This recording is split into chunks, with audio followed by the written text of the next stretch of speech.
عزت کے فضل و کرم سے رب کریم کی عطا کردہ توفیق سے آج کی اس مبارک محفل میں حاضر ہیں۔ اللہ کریم ہم سب کی حاضری کو اپنی بارگاہ میں قبول و منظور فرمائے۔ اللہ کریم اس محفل پاک کی برکت سے اس گھر میں اپنی رحمت برکت نازل فرمائے۔ اللہ کریم تمام مصیبتوں کو، بیماریوں کو، پریشانیوں کو، تمام مشکلات کو دور فرمائے۔ جیسا کہ اس محفل پاک کے انعقاد کا مقصد نئے گھر میں شفٹنگ کرنا ہے اور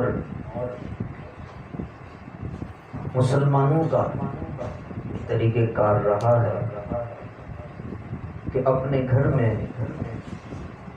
برکتوں کے لیے اپنے ہر نئے کام کے آغاز میں اللہ اور اس کے رسول صلی اللہ تعالی علیہ وسلم کا ذکر خیر کر کے برکتیں حاصل کی جاتی ہیں، اور یہ بڑی ہی خوش آئند بات ہے کہ اللہ تبارک و تعالیٰ اور اس کے محبوب صلی اللہ تعالی علیہ وسلم کے نام سے اپنے معاملات میں برکت چاہیں، اور وہ دور بھی گزرا کہ جب آقا دو جہاں صلی اللہ تعالی علیہ وسلم اپنی حیات ظاہری کے ساتھ اس دنیا میں تشریف فرماتے ہیں، اور صحابہ کرام رضی اللہ تعالی عنہم بھی پیارے محبوب علیہ السلام کو اپنے گھر میں برکت کے لیے لایا کرتے تھے۔ پیارے محبوب علیہ السلام جس گھر میں بنفس نفیس تشریف لے آئیں، اس گھر والے کی کیا سعادتوں کی معراج کہ وہ محبوب جو عرش پر گئے وہ زمین پر میرے گھر آ جائیں تو یہ میری معراج نہیں تو اور کیا ہے۔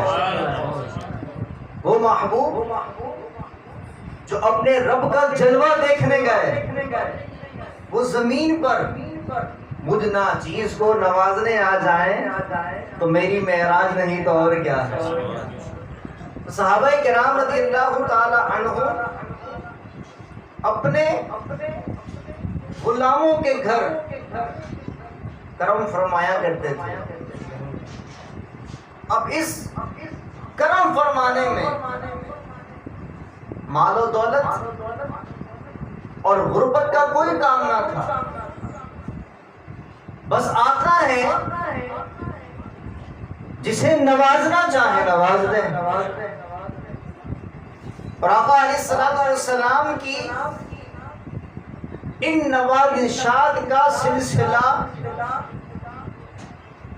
دور رسالت میں جاری تھا، لیکن اب تو پیارے محبوب علیہ السلام حیات ظاہری سے متصف نہیں، لیکن مومن کا دل تو چاہتا ہے نا کہ آقا کرم فرمائے، اور جب اللہ کے محبوب ہیں تو پھر پیارے محبوب علیہ السلام کی ذات سے کیا بعید ہے کہ وہ کرم نہ فرمائے۔ اسی لیے شاعر نے بڑی خوبصورتی کے ساتھ کہا، میرا دل بھی یہ چاہتا ہے تسی میرے بھی گھر آؤ،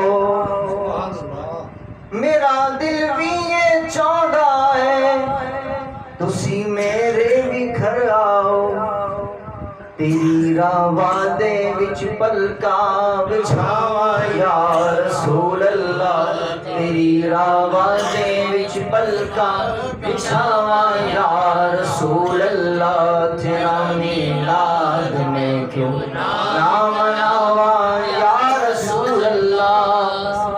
اور اگر آقا علیہ الصلوۃ والسلام یوں جاگتی آنکھوں سے کرم اگر نہ فرمائے تو خواب میں کیا کہہ دے؟ خواب میں کیا کہہ دے؟ خواب میں تو کوئی قید بھی نہیں۔ اسی لیے شاعر نے کہا میرے تم خواب میں آؤ، میرے گھر روشنی ہوگی۔ یا آقا علیہ الصلوۃ والسلام کی خواب میں زیارت ہے کہ اگرچہ آقا علیہ الصلوۃ والسلام خواب میں تشریف لے آئیں تو گھر روشن ہو جاتا ہے۔ اس کی مثال موجود ہے۔ امام بوصیری رحمت اللہ تعالی علیہ کو خواب میں آقا علیہ الصلوۃ والسلام نے چادر عطا فرمائی تھی۔ جب آقا علیہ الصلوۃ والسلام نے خواب میں چادر عطا فرمائی، جب امام بوصیری رحمت اللہ تعالی علیہ بیدار ہوتے ہیں تو وہ چادر آپ کے پاس موجود ہوتی ہے۔ چادر تو خواب میں ملی تھی، لیکن آقا علیہ الصلوۃ والسلام کو رب تعالیٰ نے کیسی طاقت دی ہے کہ اگرچہ خواب میں تشریف لائے، خواب میں تشریف لا کر آپ نے چادر عطا فرمائی، لیکن آپ خواب سے تشریف تو لے گئے، چادر واپس نہ لے کر گئے بلکہ دے کر گئے، اور رہتی دنیا تک اس قصیدے کا نام ہی قصیدہ بردہ ہو گیا۔ قصیدہ بردہ ہو گیا۔ یہ مثالیں ہیں کہ اگر آقا علیہ الصلوۃ والسلام خواب میں بھی تشریف لے آئیں تو ہمارے گھر میں اجالا ہو جائے۔ اسی لیے شاعر نے کہا میرے تم خواب میں آؤ، میرے گھر روشنی ہوگی۔ آپ سب مل کر پڑھیں۔ آج محفل تو احمد بھائی کے گھر ہے، لیکن گھر تو ہم سب کا ہے نا، ہم سب گھروں میں ہی رہتے ہیں۔ تو اگر کسی کی طرف سچی ہو، آقا کا کرم ہو جائے، کیا ہی کہنا۔ میرے تم خواب میں آؤ، میرے گھر روشنی ہوگی، میرے تم خواب میں آؤ، میرے گھر روشنی ہوگی، میرے تم خواب میں آؤ، میرے گھر روشنی ہوگی، میرے تم خواب میں آؤ، میرے گھر روشنی ہوگی، میری قسمت جگا جاؤ، عنایت یہ بڑی ہوگی،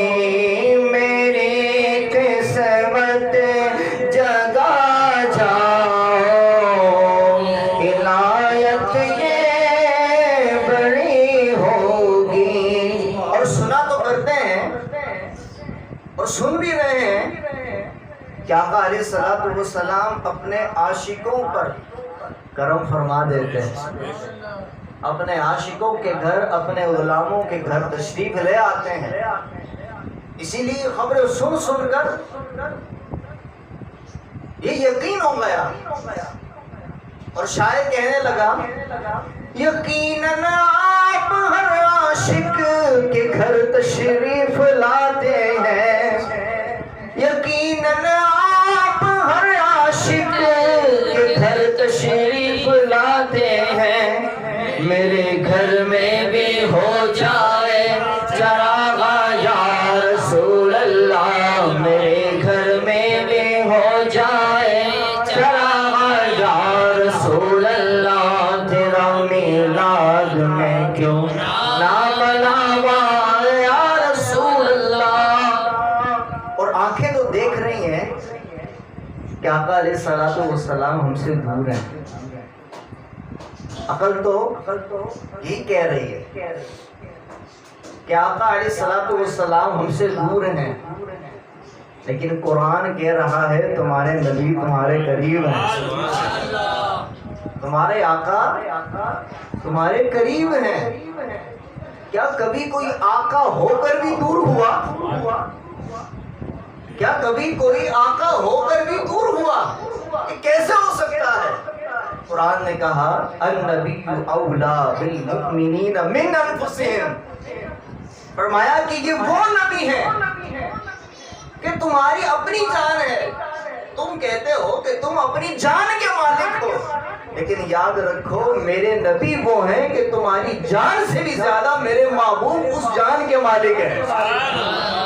اولا کے معنی سب سے زیادہ قریب کے بھی ہیں، بہت زیادہ قریب کے بھی ہیں. تو اس آیت کا مطلب یہ بھی ہوا کہ ہم تو اپنے کیا قریب ہوں گے کہ جو ہمارے آقا ہمارے قریب ہے. اسی لیے جب دل سے آہ نکلتی ہے تو ہم تو کہتے ہیں مدینے خبر گئی، لیکن حقیقت یہ ہے کہ آقا علیہ الصلوۃ والسلام کی ذات مبارکہ ہمارے قریب ہی ہے. ہم بے خبر ہیں، لیکن جب ہم آہ کہہ کر آقا علیہ الصلوۃ والسلام کو پکارتے ہیں تو ہمارے آقا علیہ الصلوۃ والسلام کو خبر ہو جاتی ہے.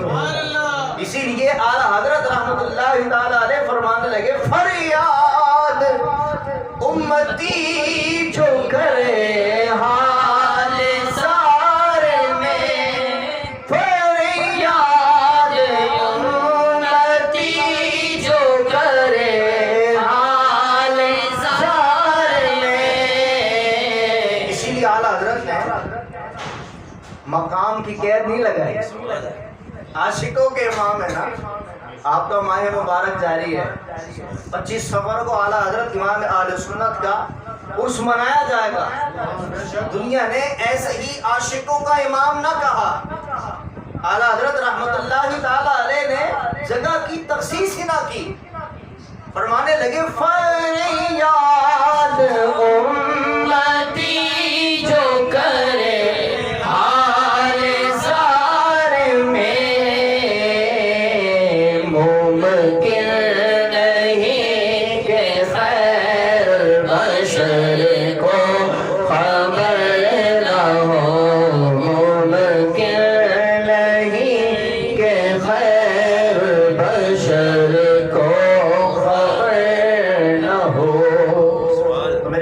صلاۃ والسلام کو اپنے ہر غلام کی تڑپ کی بھی خبر ہے. اسی لیے جیسی تڑپ ہوتی ہے ویسا کرم ہوتا ہے. اسی لیے جب تک ماں روتی، جب تک بچہ روتا نہیں ہے ماں دودھ نہیں دیتی. ماں بچے کے رونے کا انتظار کرتی ہے کہ بچہ روئے، بلکتا ہوا دکھے، اس کی تکلیف نظر آئے، اسے دودھ پلا کر اس کی تکلیف دور کر دے.